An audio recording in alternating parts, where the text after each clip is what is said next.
Le rapport qui lui fut fait concernant l'attaque de Keïla par les Philistins aurait auparavant déclenché une rapide intervention de sa part. Mais à présent les choses ont changé. Que fit-il? David consulta l'Éternel. 1 Samuel 23:2.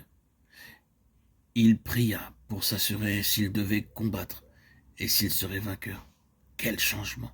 Auparavant, il avait remporté beaucoup de victoires à la tête d'une importante armée. Maintenant, son intervention dépendra uniquement de la réponse de Dieu, et quant au succès, il dépendra non de son courage ni de sa bravoure, mais uniquement de Dieu intervenant en sa faveur. En d'autres termes, c'est Dieu qui décide. David se réfère à lui, et à lui seul. C'est au pied du Seigneur que de telles leçons sont apprises. Mais de telles leçons demandent une donation sans réserve, parce que Dieu veut avoir l'entière initiative dans ce qu'il entreprend. Il ne permettra pas notre ingérence. Nous sommes là pour être les moyens par lesquels il accomplit ses plans et réalise ses œuvres. Cette leçon est d'une très grande importance, et nous avons à garder bien en vue le fait que David était un roi pour Dieu. Aussi se chargea-t-il de son éducation. Car comment les intérêts de Dieu seraient-ils assurés? Comment pourrait-il conduire son peuple s'il ne possédait un instrument? Dieu ne sert-il pas des hommes pour parler aux hommes? C'est pourquoi Dieu a besoin d'une oreille et d'une bouche.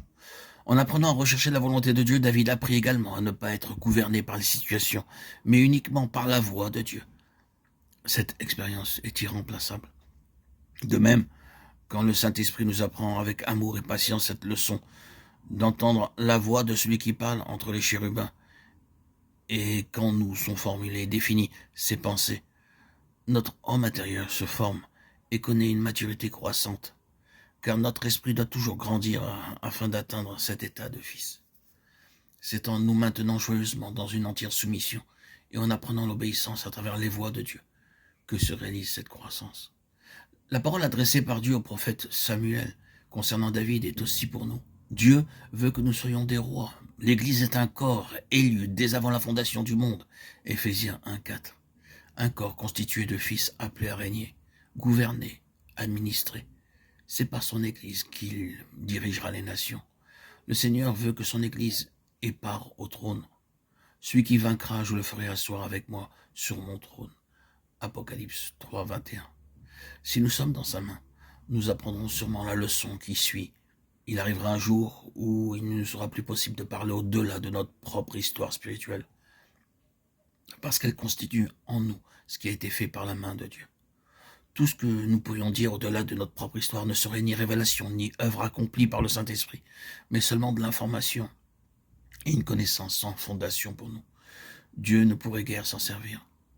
Le Saint-Esprit, dans le psaume 78-72, fait référence à l'expérience de David. Et David les dirigea avec un cœur intègre et les conduisit avec des mains intelligentes. Son cœur était entièrement à Dieu. C'est la base indispensable pour notre éducation.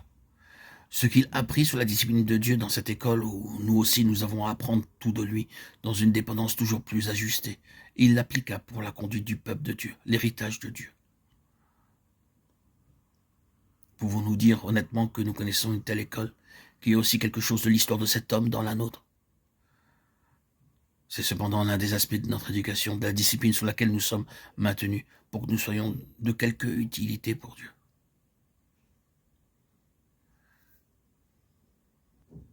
Quel est le résumé de ce qui précède? N'est-ce pas celui-ci? Ce qu'il fait en nous à travers ses voies et les épreuves que nous traversons est en vue d'un plus grand nombre. Il en a toujours été ainsi, et c'est de cette façon que se résume l'histoire de ceux que Dieu a utilisés. C'est dans la perspective des responsabilités que nous sommes appelés à assumer dans les âges à venir que cette éducation nous est indispensable. Nous le servirons et nous verrons sa face. Nous serons les serviteurs dans sa maison, en faveur de son peuple.